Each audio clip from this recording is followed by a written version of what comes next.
Hello, and welcome to our program today. We are so honored to have Mayor Arunan Arulampalam with us today. He was sworn in as the mayor of Hartford on January 1, 2024. He is a husband, a father, an attorney, and a former nonprofit executive. He's committed to strengthening Hartford's neighborhoods and building a Hartford that works for everyone. And prior to being elected mayor, he served as CEO of the Hartford Land Bank, where he developed a first-in-the-nation program to train Hartford residents to become land developers and tackle blight in Hartford. He also served in the Lamont administration as Deputy Commissioner of the Connecticut Department of Consumer Protection, where he fought for consumer rights and small businesses. And before that, he was a lawyer downtown at the firm of Updike, Kelly, and Spilossi PC. He has served on the board of the Hartford Public Library, the House of Bread, and the Hartford Redevelopment Authority. Mayor Arulampalam lives in Frog Hollow neighborhood in a formerly vacant and blighted house with his wife and 5 small children. His wife, Liza, is the senior minister of the First Church of Christ in Hartford. So you have done a lot, and we are so happy to have you here today. Thank you for joining us. Thanks for having me. It's great to be with you. I know this is broadcast throughout the Travelers Network, and so for all of you watching in, thank you for doing that. We're also, I guess, recording in front of a live studio audience. It's great to see all of you here. Thanks for being here. I'm excited to have this chat with you. We're excited for you to be here on this cold day. Let's just start with your journey to mayor. Kind of what prompted you to become a public servant, and how did the whole process go of getting to such a great office? Well, you kind of talked through my resume, and it's not really a straight line into the mayor's office. It's not the typical kind of resume, I think, of a political leader. I was an attorney, as you mentioned. I'd call myself a recovering attorney at a law firm downtown and practiced corporate finance law. I went into the Lamont administration as deputy commissioner for the Department of Consumer Protection, and then took what I think many saw as almost a demotion, certainly less prominent role, helping stand up this small nonprofit in our city called the Hartford Land Bank, which is a nonprofit that was created by the city of Hartford to take on the vacant and blighted properties that the city has and try to more quickly get them redeveloped, get them create housing in our neighborhoods. And we created this program that you mentioned that brings Hartford residents in, trains them on the skills in redeveloping properties. These are people who typically had some construction background, had some kind of nuts and bolts idea of how to do it, but gave them the business expertise and the technical skills to turn into small-scale property developers. And they took on those properties instead of the nonprofit doing it ourselves. In a kind of big and bloated way, these individual nonprofit developers took them on and created these properties throughout our city that we were very proud of. And from there, ran for mayor. I think each step of that journey has been about people and about the city that I love and the potential for this city that I love and the people that I serve. You'd mentioned that I was born son of Sri Lankan refugees, born in Zimbabwe. I'm an immigrant to this country myself.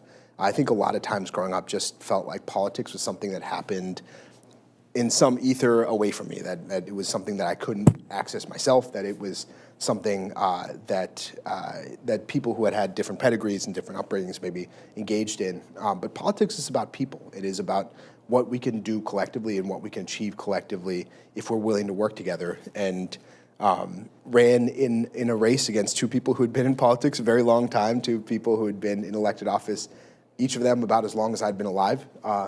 And it was a tough race and an uphill race, but just tried to engage with as many residents as I could and tell them what my vision for the city was and what I wanted to do in this role. And I feel really lucky to be where I am right now. It's the best job. Being mayor is the best job, I think, in the world. And this is the best city, and I'm really proud of it. That's great.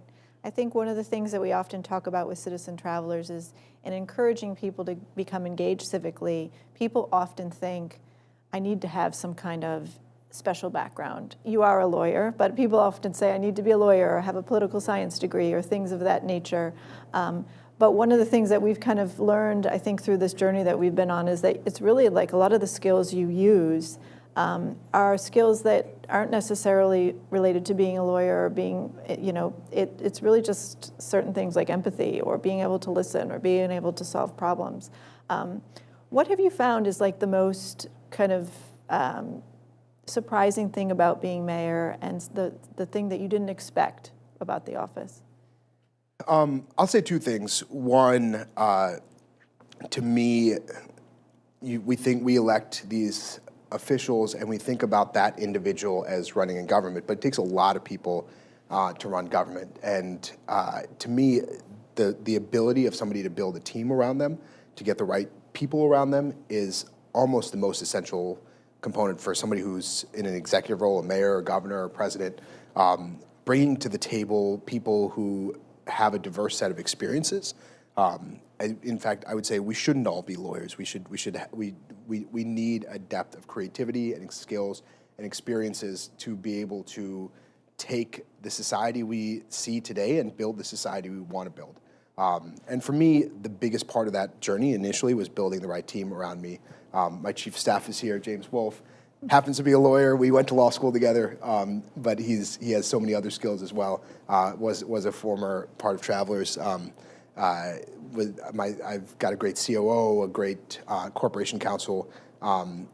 We changed a lot of roles within City Hall, and it took me a few months to really get my team set. But now that I have a team in place, we are able to move a lot further and more intentionally, and that's been huge. The other big surprise for me has been just the level of support that we've had from the broader community. My goal has been to try to bring as many people into the process of moving the city forward as I can. And I think it's been embraced by such a wide array of people. We had hundreds of people engaged just in the transition team, on different committees on the transition team. And since coming into this office, we've tried to bring a broad array of people in helping guide giving us advice on what to do and helping guide our mission. And the level of support we've gotten in that has been tremendous. And I've never thought about the role of mayor as a convener. There's the formal power you have. There's the things that I, because of city charter and because of state laws, can do as mayor. But being able to bring together different nonprofits in a sector, or different funders, or different individuals towards a single mission and towards a single goal is an often overlooked aspect of this role of an executive role that we've really tried to leverage in our administration, and we'll talk a little bit about some of those initiatives, I'm sure, but that's been a big surprise as well. That makes sense. What do you love about the city of Hartford? And that probably goes into your initiatives. There's a lot to love about the city of Hartford. I'll start by saying this, and I didn't say this a lot on the campaign trail. I didn't grow up in the city of Hartford. This is my chosen city. I was born in Zimbabwe. I grew up in LA, went to school in Atlanta, and have lived in Hartford for a little over a decade. But this city is just such an incredible place. It is the people of this city. I've never felt more embraced by any group of people than I do the residents of the city of Hartford. It is such a welcoming city. There's such diversity of cultures, of foods that you can't get in other places. We have an incredible arts and culture scene. I think, I often say, and maybe it's a little bit of hyperbole, but I don't think much, I often say that we have the best arts scene of any mid-sized city in America. But if you look at the Hartford Stage, Theater Works, all the shows that come into the Bushnell, the Wadsworth, which is amazing. I know it's like right next door to you guys, and right next door to us, but I don't go there nearly enough. The oldest public art gallery in the country, the Hartford Symphony, all the up and coming art scene in the city is incredible. We've got great entertainment. We don't have a major league sports team, but I can take my kids to as many Yard Goats games as I want, and I don't have to take out a second mortgage on my house to do it. I can actually afford a beer at Dunkin' Donuts Park. The Yukon Huskies, they're playing tonight, and the Big East Roadshow is there. There's so much to do in the city, and such diversity and such vibrancy in the city, and the city gets better every year. If you haven't been down to Pratt Street recently, you should go there. It is electric, especially on a night like tonight. It'll be amazing.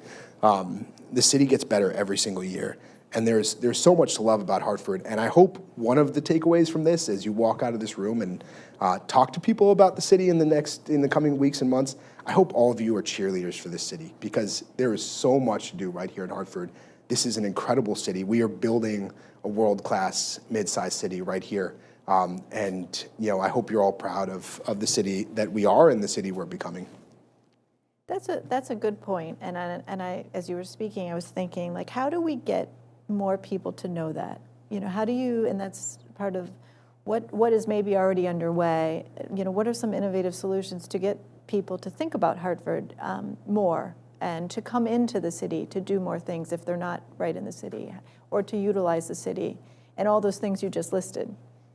Well, we're working on trying to tell our story in a better way.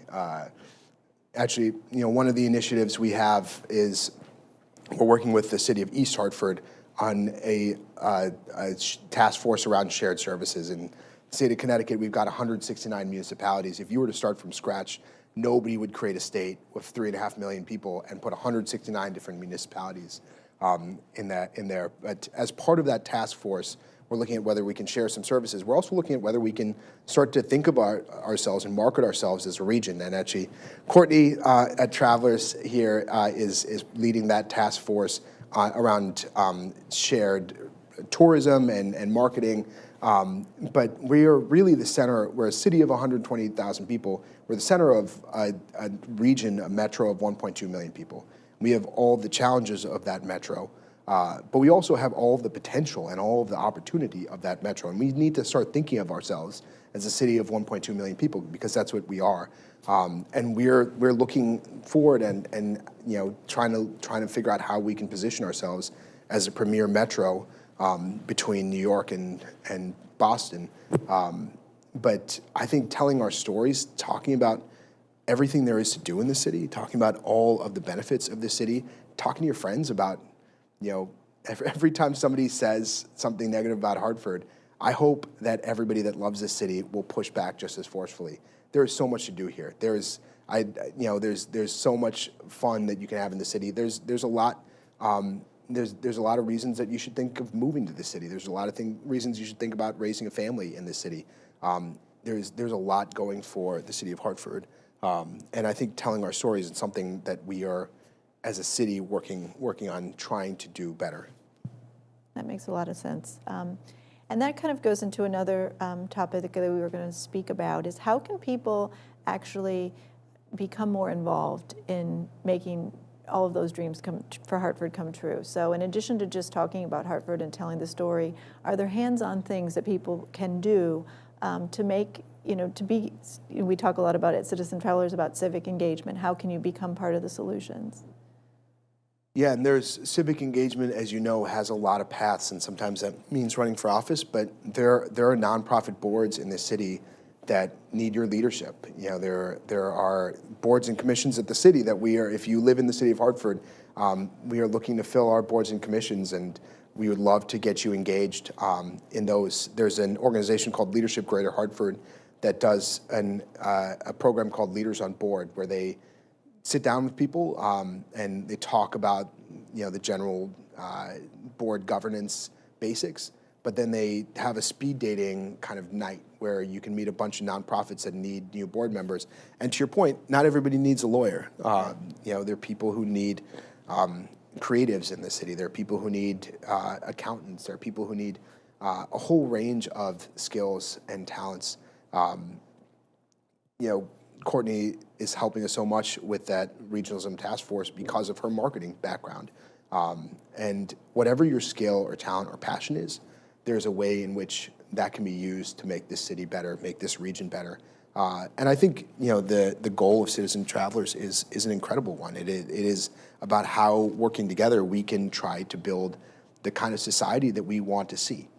And that should be a shared goal. We were just talking before this about how nonpartisan that goal should be, that regardless of what you believe, and oftentimes when it comes to local government, the sort of big partisan issues that divide people actually don't exist. There's not a Republican or Democratic way to plow a street or to build a bridge or to invest in a downtown.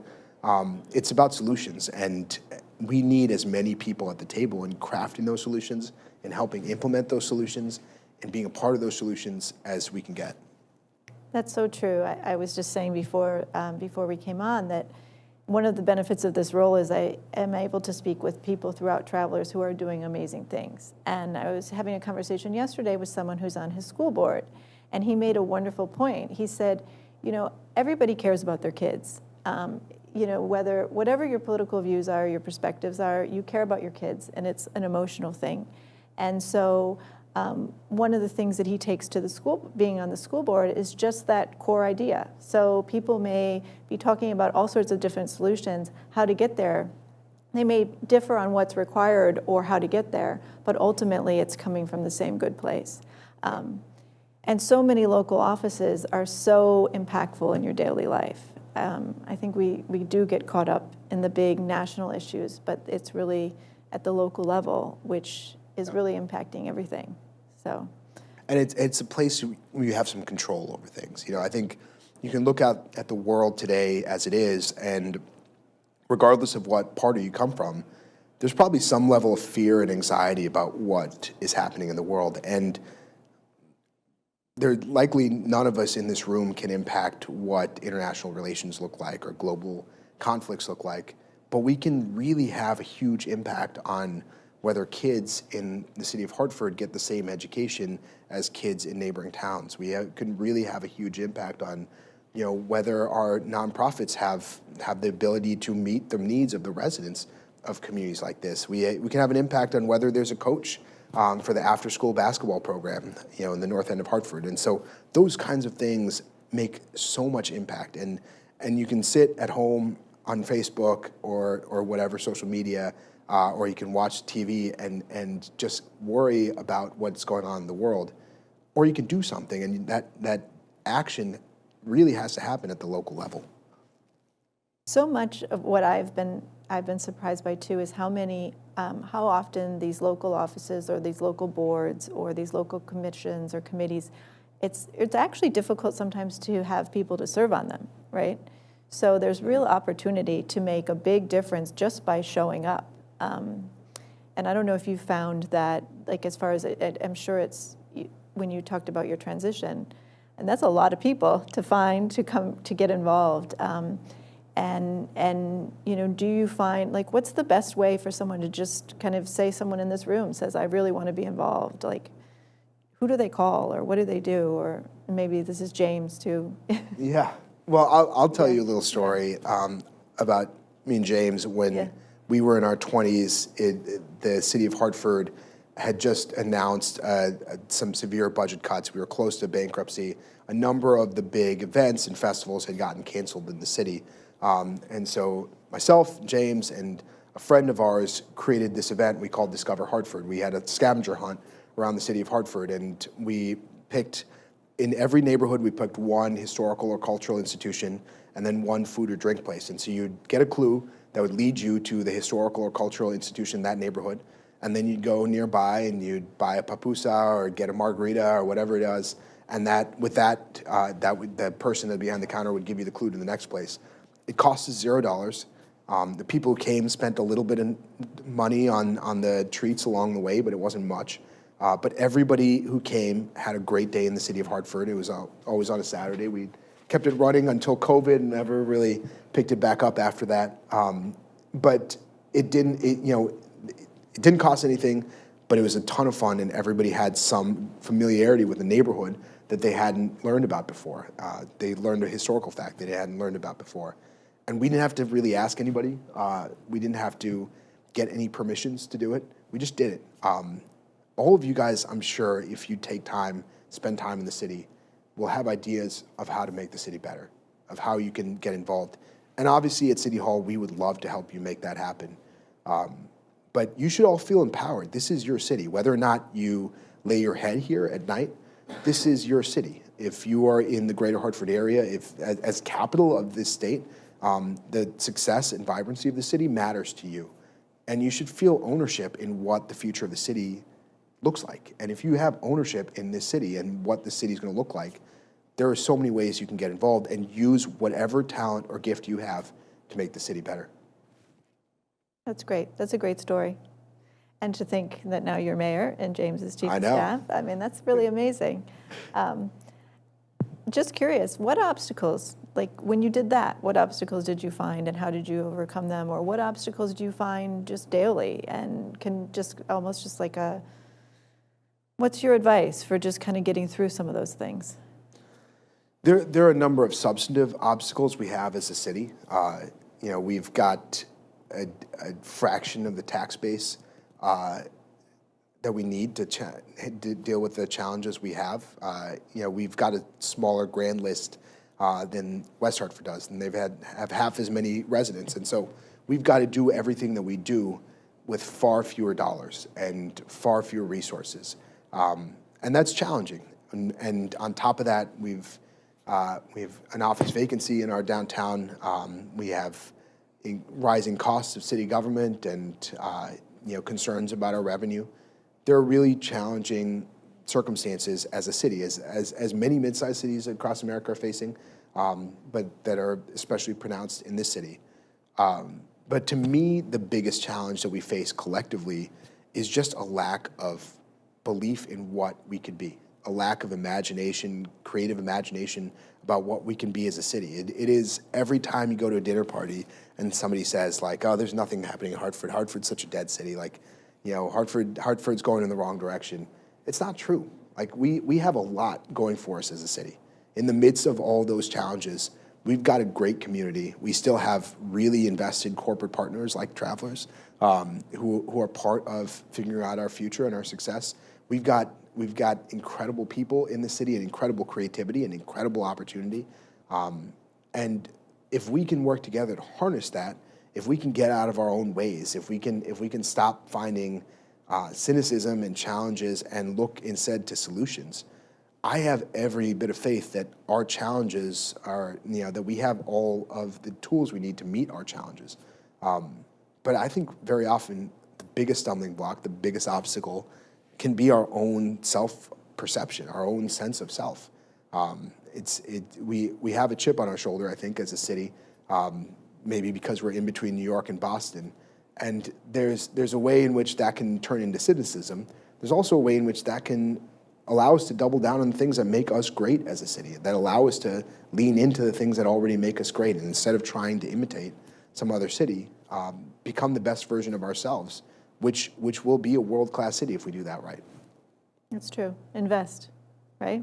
Yeah. Time, energy, money would be nice too. Yeah. Right? We'll take the money. So that's great. You mentioned, you had mentioned that you work with mayors from other cities, and that just tell us a little bit about what that's like and what you've learned from that, and kind of how the pros and cons of what's going on in Hartford versus other cities and what you've taken away from that work. Yeah, I mean, I'll say this. I think Hartford is another thing you should be proud about. Hartford is a leader among a lot of other cities in terms of the work that we are doing in a variety of fields. I'm still just early in my second year as mayor here, but last year I got on the board of directors of the U.S. Conference of Mayors, and I get to meet mayors from around the country. And there's two things that we talked about. We talked about kind of the role of local government and the depoliticization of that. I don't even know what most of these mayors' political affiliations are. I don't know which ones are Democrats or Republicans because the challenges we face are all so similar. Mid-sized cities, larger cities across America are all facing really similar challenges. Everybody has office vacancy issues that they're trying to solve. Everybody's worried about shrinking revenues and increasing costs. Everybody's unsure about what the federal landscape is going to look like over the next 4 years, and Democratic and Republican mayors are equally freaked out about that, at least behind closed doors. But not everybody has the same level of, I think, stakeholder engagement in that cause going forward. I think a lot of mayors feel really lonely in trying to figure out solutions to that, and both as a state capital. With a Speaker of the House who's from Hartford, with a governor that I think really is bought into the future of the city as a center with still a very large corporate footprint and corporations that were born out of the city and feel dedicated to the future of the city, but also stakeholders across the board who I think really genuinely want to believe in the future of Hartford, really genuinely want to get involved in crafting a future. I think there are a lot of mayors that look to Hartford and are jealous of some of the advantages we have in this city. The alignment in political leadership, the alignment in corporate leadership, the alignment among residents broadly, I think is really remarkable. And we are being viewed as a leader, I think, in some of the innovative solutions we've brought to reducing crime in the city, which, Hartford has decreased crime not just to pre-pandemic levels, but well below pre-pandemic levels. This last year, we had the lowest number of shootings, the lowest number of murders on record in the city of Hartford. And a lot of other cities around the country are looking to us as a leader in that space. Some of the work we're doing on innovation in the city of Hartford and the creation of an AI institute, I think, as other regions of the country are looking at what they're doing, including Cambridge, many of them are coming and talking to us because of the potential we have around innovation. Some of the work we're doing around education, I think, and I see Jesse Sugarman here who came from the Board of Ed, in trying to bring together stakeholders, both folks within the superintendent's cabinet and the teachers union and folks at the state, to come together around solutions in education. I think that will set us on a much stronger path and show some real innovation within education. The work we're doing in regionalism with East Hartford, in so many municipalities have been terrified about touching the issue of regionalism. And this isn't about taking from one municipality. We're just looking at, if we're doing the same functions, can we do it more effectively by working together with East Hartford right across the river? And a lot of mayors around the area are looking to see whether we will be successful, and I think we will be. I think we'll have some really positive results to announce in the coming year. But it is a first real major stab in this city, in the state, in the land of steady habits, at trying to work together across municipal government to make government more efficient. And so I think in a whole lot of different spheres, the city of Hartford is innovating, is leading the way, and is taking risks in a way that other municipalities are looking to us and trying to understand what we're doing and watching what we're doing. And I'm really hopeful that we'll be successful. That kind of collaboration is great. I think that it's always nice to have people to learn from and learn with and share successes with. How can someone, to that point, how do you, is there an example of a success story that you are particularly, that you where someone's made a significant difference in quality of life in Hartford that has kind of been maybe in an unexpected way, or something that you've kind of can look to as a good example of what people could accomplish? Yeah, I'll give you guys a few examples of Travelers employees who are making a huge impact. And I talked about Courtney and the work she's doing on the East Hartford Task Force. Andy Bissett sits on a kind of group, a convening of executives from the 6 major corporations in the area that we try to meet quarterly. I don't know if it's quite quarterly, to just discuss what's going on in Hartford and ways in which our corporate community can get engaged. And it's the first kind of convening of that group in a long time. Ojala is here. She's on the board of Forge City Works. I think she chairs the board of Forge City Works, which runs Fire by Forge. It's incredible kitchen. That's also a jobs training program. That's also has a tip optional model to pay, and pays everybody a living wage in Frog Hollow. If you haven't checked it out, you should go check it out. I know Matt McCarsky is really involved in this community in Frog Hollow. We have so many folks at Travelers here who are making a huge impact right now in the city of Hartford. Jesse Sugarman in a whole host of ways. And you should go talk to them, and you should find out ways in which you can get engaged. I'm sure I'm missing people in this room, but this community, this corporate community, is so engaged in the city of Hartford. But if you are looking for ways to get engaged, come talk to James. Come talk to one of your fellow employees who's here engaged in our community. We would love to have your energy. We'd love to have your creativity put to work in the city of Hartford. That sounds great. You mentioned quickly, we think a lot about travelers. We have this perform, transform is kind of our imperative and our motto. You mentioned a lot about, you mentioned in passing that you're doing a lot of that in the city of Hartford, performing but transforming also, a lot of innovation. One of the things you mentioned was AI. Can you speak a little bit more about that and what's kind of on the horizon when it comes to AI and how that relates to the city of Hartford? Yeah, so one of the members of the team that I brought in is Jeff Alker, who used to run Infosys, had set up the Infosys hub here in Hartford. And there's this innovation cluster grant that the city came out with for ideas around innovation for cities.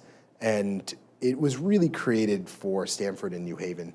And Hartford, we wanted to apply, and I talked to Jeff about it early on when he came in, and I said, let's come up with a project. I don't know if this is going to get funded or not. And so forget about the funding guidelines. Let's come up with a project that will be really transformative in the city of Hartford. And we started this process of kind of talking through what we could do around innovation that would be really transformative. And I think in the past, some of the pitfalls we've had have been around chasing the shiny object, trying to create startups here that might not have the stickiness here, trying to be a mini kind of Silicon Valley. And so we retooled and we tried to figure out, can we lean on the existing strengths we have? This large corporate community we have here in the city of Hartford, and the large higher ed community we have here in the greater Hartford region, about 30,000 undergrad and graduate students here in greater Hartford. And we put forward this proposal, and we're now finalists for the state's Innovation Clusters grant for an AI institute that would be sort of a sandbox that all of the major corporations, including Travelers, Travelers is part of that application, the Hartford, CVS Aetna, Stanley Black & Decker, Hartford Healthcare, Cigna, in which each of them can kind of innovate, can try out use cases around AI, leveraging some of our higher ed institutions. So it allows a scalability that maybe you couldn't build within any one of those corporations individually, but also leverages our existing higher ed community. And so our colleges and universities can attract the best AI talent to their faculty in the nation. Our students can come out of those higher ed institutions among the best trained in AI in the nation, and we build a workforce in the process that is among the most advanced and ready to use AI.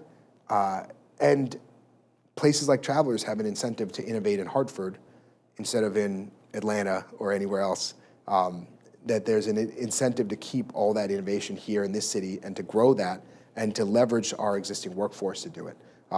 And we're really hopeful about what the future looks like in the city of Hartford. I think we can be a real leader when it comes to innovation. And it's easy to forget that Hartford, at the end of the 19th century, early 20th century, was the wealthiest city in America. That Mark Twain, who was a global celebrity who could have lived anywhere, chose to move to Hartford because it was that cool of a city. And we built that city off of innovation at the time, innovation around insurance, innovation in manufacturing. We were one of the most innovative cities in America. And to me, this is just recapturing the heart and soul of Hartford, of who we are. We are an innovative city. We are a creative city. And as we go forward, our hope is to lean more into that and lean into enhancing the existing infrastructure that has made us so successful as a city. That's great. I know we have some questions that were sent in advance, and I'm sure there may be some questions online or in the audience. So we'll maybe just start with those. Absolutely. If you're open to it. I'll start with the ones that we were sent in advance. Chris W. asked, for those entering the city from the Founders Bridge, we unfortunately see homeless individuals most days. There are many kind motorists who share $1 or a food item. What is the city of Hartford doing to curb homelessness and help those individuals? help would be both immediate as well as longer term? Yeah, that's a great question, and that's one of these issues that every single city is dealing with, because as housing has risen, we've seen homelessness, and the cost of housing has risen. We've seen homelessness rise in direct proportion to that cost of housing. It's gotten so expensive just to live in rented housing in cities like Hartford that there are people who can't afford that and end up on friends' couches and then in cars and then maybe even on the streets. And that should be unconscionable, I think, to all of us. In the city of Hartford, we continue to operate a network of homelessness providers. We are doing everything we can to expand the amount of provision we have. We're also really stretched thin. This is one of those issues where being the center of a metro of 1.2 million people becomes very difficult, because in our little city that has a fraction of the revenue of that greater metro, we have 93% of the homeless beds. So the vast majority, if you walk through our homeless shelters, which I do regularly, the vast majority of folks in there are from Avon or Farmington or Glastonbury or West Hartford, and end up in Hartford because this is where there's provision of those services. And all of those services are provided in buildings that are incredible partners and that do good work but are untaxable, that further add to this issue we have, which is that in our city, over 50%, 52% of all of the property in this city of 18.5 square miles is untaxable. And so our tax base just cannot keep up with the level of challenge and need we have. And we need regional solutions to issues like homelessness. I was really encouraged this year. East Hartford, and we've been working closely with East Hartford, and the mayor of East Hartford opened up a warming shelter for cold nights. Warming shelters are places where people can go for a night during the winter months. They open up December 1st and they go till March, so that people don't freeze on our streets, which they inevitably will on cold nights like we've experienced in the last weekend.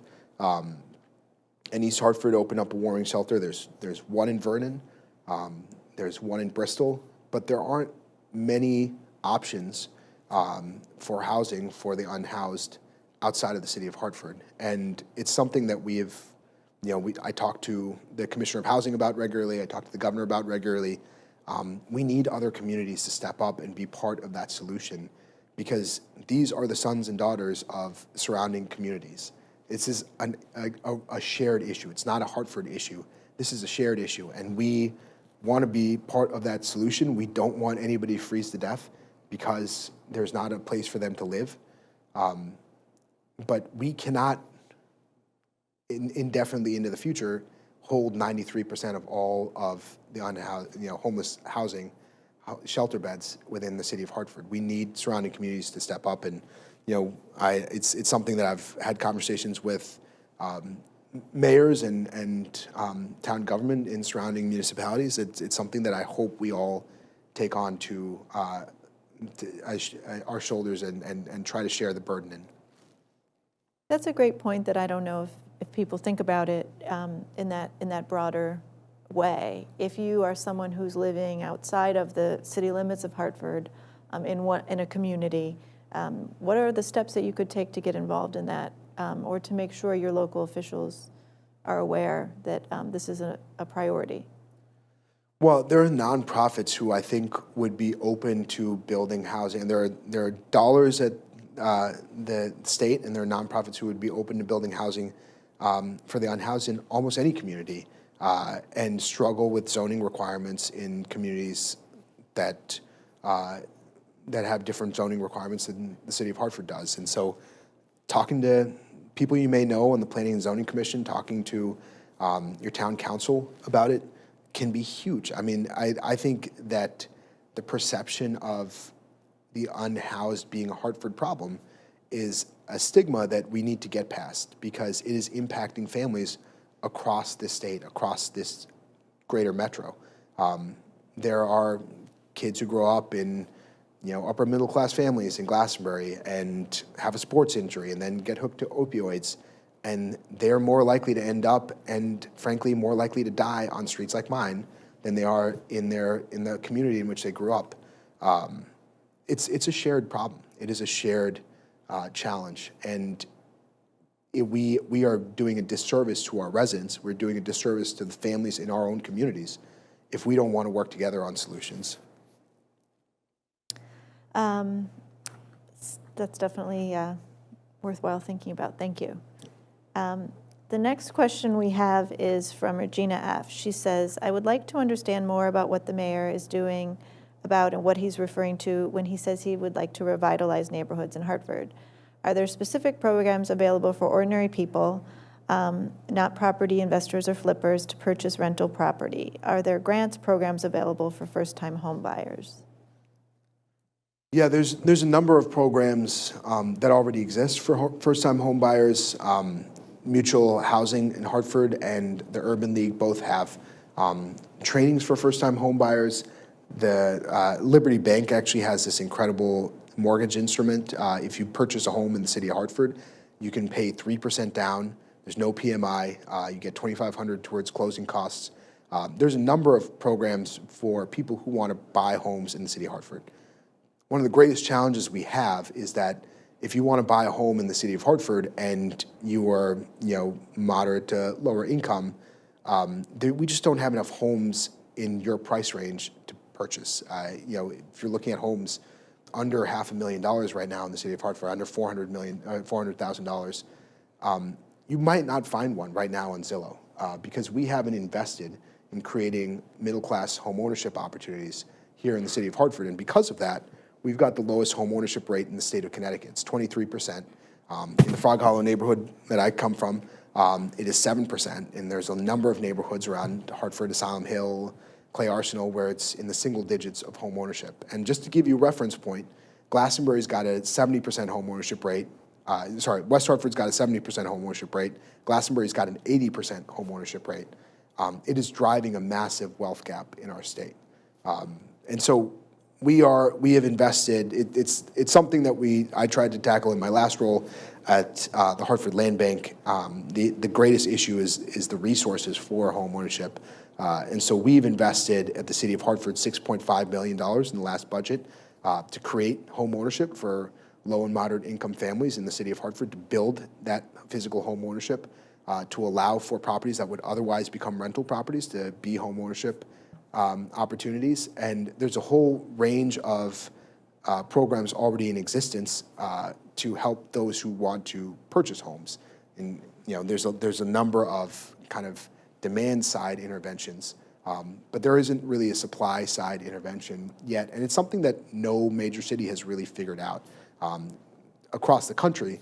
And in fact, we have been in the city of Hartford pushing for a tax credit at the state level and at the federal level, and I think at the federal level it's less likely to happen these days, specifically centered around home ownership for low and moderate income communities, because we've invested in rental properties, rental housing, we've invested in low income housing. In my neighborhood, over 50% of the housing units are deed restricted low income housing units, which means we've spent millions of dollars, hundreds of millions of dollars over decades in housing.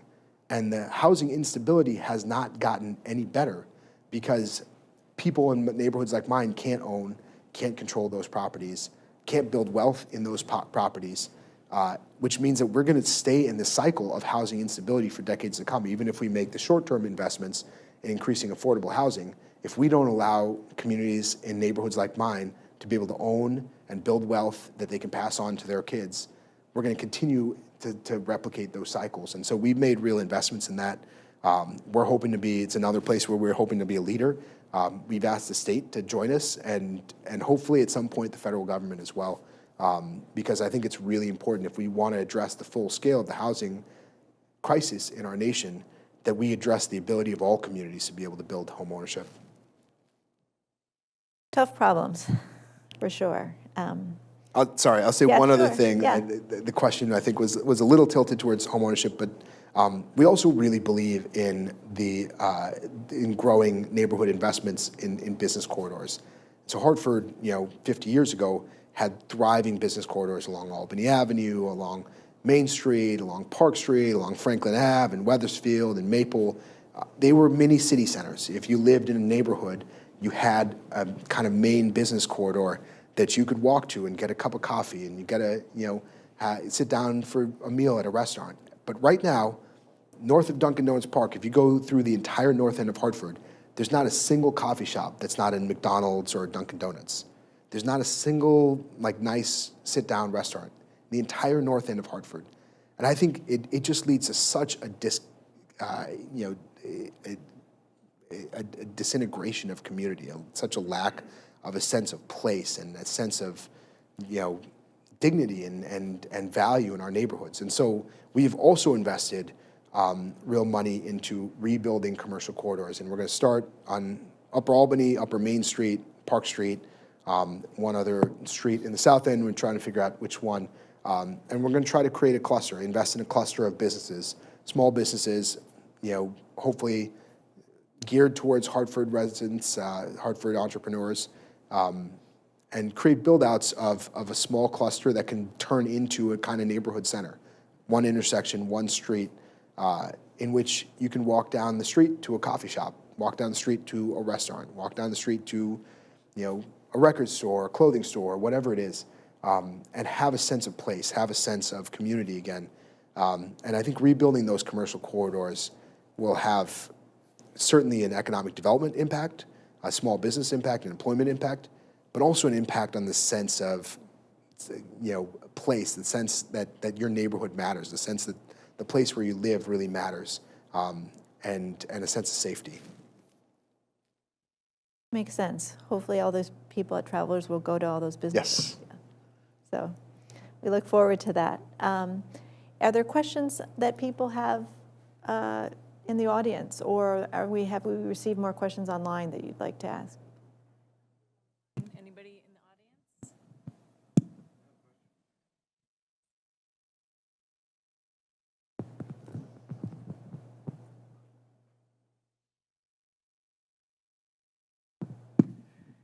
Any chance of saving the CVS across the street that's scheduled to close on March 11th? Look, I worry a lot about that CVS, and it's would be the second CVS closing in the city of Hartford. I live around the corner from the CVS in Washington Street, and it is the access to the prescription drugs.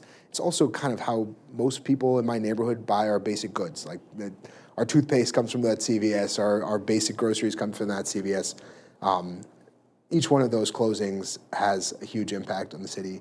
We have communicated that as best we can to CVS, who, Aetna, which is a large part of CVS, has their headquarters here in the city of Hartford. They've had a number of changeovers in leadership over the course of the last year, just since I've become mayor, their third CEO. And we have tried as best we can through that system to communicate the importance of those CVSs here in the city of Hartford. We are committed to continuing to advocate, and if they do close down, to finding an alternative that really tries to replace the impact that they've made. But it is on the list of things that I have no power over and know will make a huge impact on my community. We're doing the very best we can.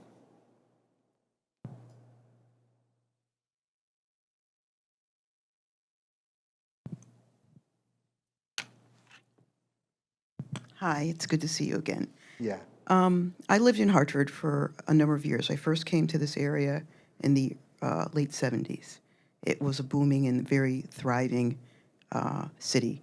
Downtown Hartford had Sage Allen, G. Fox, and at lunchtime I worked at the Aetna in the City Place. Well, not City Place, I'm sorry, in the Civic Center. And at lunchtime you'd go outside, and it was just a very thriving community. Pratt Street was amazing. Over the years, and I lived in Hartford for at least 20 years. What I found, however, through the later years in Hartford, a food desert, no grocery stores. And that was probably the biggest, one of the major issues that I had. I heard that a grocery store may be coming, to downtown Hartford? Is that true? Or if it's not, in the future, would that opportunity become available to those who live here? It's a great question. We are working with two major grocery store operators to try to attract a grocery store. We have $8.5 million the state has allocated almost a decade ago now for a grocery store, and that hasn't really panned out, but it is still for now in an account over at OPM at the state. And we are really, bullish about trying to find the right operator and attract them with some combination of that $8.5 million and potentially some tax incentives from the city. It's been really hard to make our case to operators, and I think that there is an undervaluing of exactly how much communities like Hartford spend on food.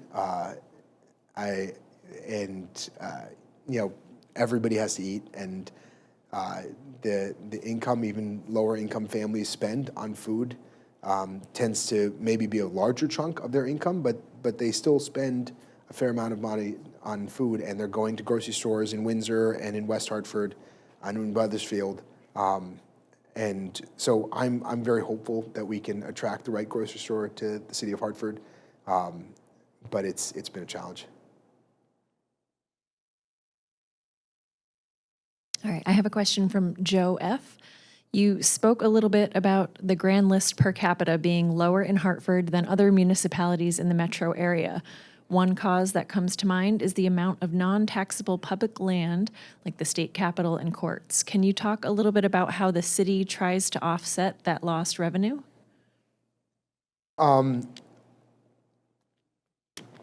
So I mentioned that over half of our total property here in the city of Hartford is untaxable. And those of you familiar with the tax structure in the state of Connecticut, every municipality in our state relies disproportionately on property taxes, especially since there's no county form of government. There aren't other major taxes that go into city coffers, like sales tax. And so, we are really reliant on that essentially 9 square miles in which we can build taxable real estate, in which we have taxable real estate. And it just isn't enough to meet the needs of the city that is, again, the center of this larger region. We've got more 911 calls than any other municipality in the state.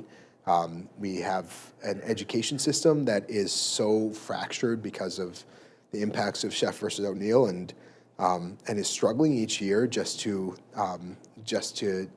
get by, but it spends over 31% of its total dollars just on special ed, which leads such a small percentage for the additional and major expenses in transportation and in tuition that we spend for every kid who goes outside of the city of Hartford and into Crack or into a neighboring town to get an education. Not to belabor this, but we have an immense amount of challenges as a city, and we don't have the resources we need to meet those challenges. And it makes us less competitive as a region. This should be the shining jewel of the region. This should be a place in which housing and education and homelessness and all of these challenges that we are talking about today are dealt with regionally, are dealt with in a way in which we share the responsibility because we believe in what the city can be, and we know that the city is the center of our economic growth, of our vitality, of our success as a region. And to offset that loss in tax revenue, there's a pilot formula, payment in lieu of taxes, in which the state is supposed to pay to municipalities, pay back municipalities for lost revenue based on state buildings. And that pilot formula has never been fully funded. And every year we go and we try to get a little bit more. But it is a poor substitute for what we really need as a city. And look, these are all services that we need broadly. Obviously, we all need the state of Connecticut to function, and many of those state buildings are here in the city of Hartford. These are the large hospitals. It's a large cultural and entertainment centers we talked about earlier. They are the universities. The benefits of these are shared broadly, shared regionally, shared statewide. But the burden of those disproportionately falls on the city of Hartford. And so one of the things you can do if you know state legislators, especially those who aren't from Hartford, is argue that the state paying more in pilot, in payment in lieu of taxes, to the city of Hartford for dollars we can never recoup, for dollars we can never get on our own, that we have no choice over, will make us a more competitive state. It'll make us a more competitive region. It'll be the kind of place where your kids who graduate and go off to college want to come back to. It'll be the kind of place where companies can continue to grow and attract young professionals into. It'll be the kind of place where a kid can go and get an education that is comparable to the education they receive in every neighboring town. We should all want that. That is such a, I think, apolitical, nonpartisan goal for us to have as a society, is a strong and thriving capital city. And that is something that legislators across the state, and certainly across this region, should support. With 3 minutes left, can you share what you are most excited about achieving in your term? Everything you mentioned today? Wow, yeah, there's a lot.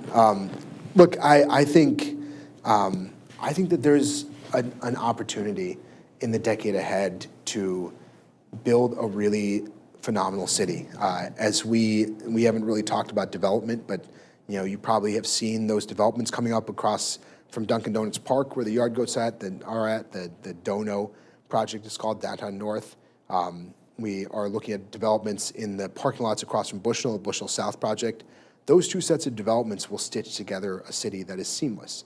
As we start to invest in our commercial corridors and our neighborhoods come to life and feel like city centers, it'll stitch together a city in which every neighborhood, every resident feels like a part of the progress. I think we are solving issues around housing that other municipalities, other states, other parts of the country are nowhere close to on. We're bringing college kids into our downtown. We're creating a college town with UConn bringing their dorms onto Pratt Street there, expanding their presence in the city of Hartford. St. Joe's kids are now downtown. We're talking to other colleges in the area. This is going to start to feel a lot more like a college town.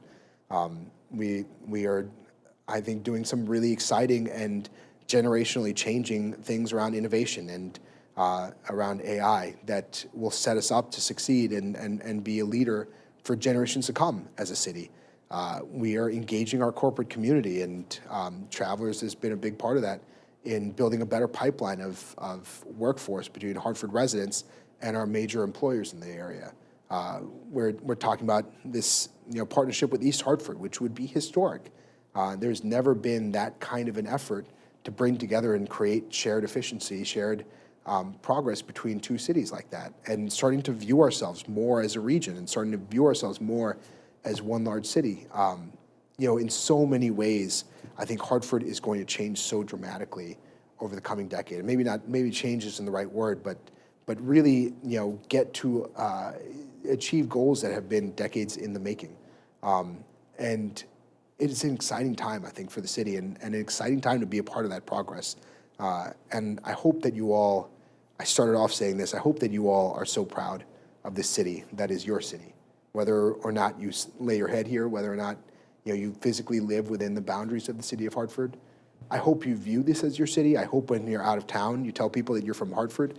I hope you're proud of the city that we're building. And I hope that you're a part of the progress in real, tangible ways.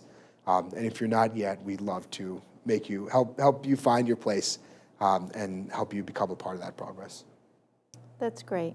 Thank you.